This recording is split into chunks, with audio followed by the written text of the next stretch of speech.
guys.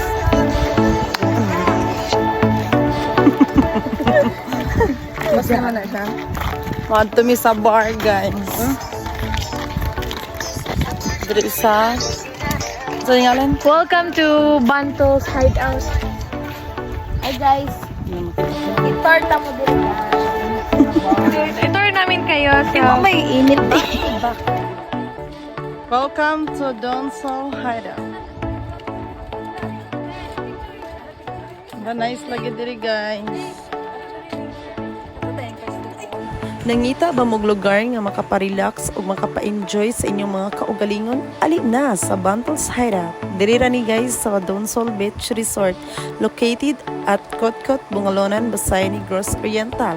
So guys, naa sila'y hideout diri nga every Saturday night na ay live band na maganap. So siguradong mag-relax ka diri guys kay tan-awar ko nang ilang palibot guys ug kani ilang hideout kay made of bamboo ra gyud siya guys. So siguradong bugnaw gud kayo. Samutan pagid ang kabugnaw guys kay nga tubangan ani kay dagat.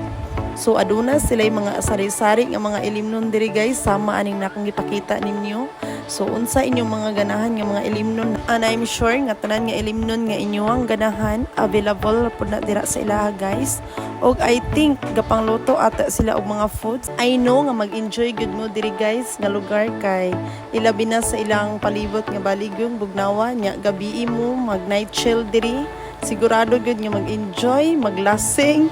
Pero dili ra mo magpatama guys ha. Bili pud taon yung kaugalingon nga makauli mo sa inyong mga panimalay nga safe. So guys, mao ni lang mga ilimnon nga baling daghana. I think kanapa na sila mga stock. Magpa-feeling mo dira gud ko diri guys sa ilang mga drinks nga sigurado nga mahubog gyud ka. O ganahan po mo mga ligo og dagat guys, mao ni lang mga cottage kuyo inyong mga pamilya or mag-celebrate mo or mga ligo ra mo magplano mo. Affordable ang pagkailang entrance diri guys, dili mo magmahay tungod bugnaw ang hangin ug limpyo kailang palibot guys. Sama ni ako mga kuyo guys o nga nakatulog sila kay tungod bugnaw kayo ang hangin nga mahapak sa ilang mga dagway. So by the way, mao ni lang view diri guys sa Donsol. So mao ni ang sunset guys, nice kayo ug maabtan mo gahapon kay ma-witness gyud ninyo kung unsa kanindot ang sunset.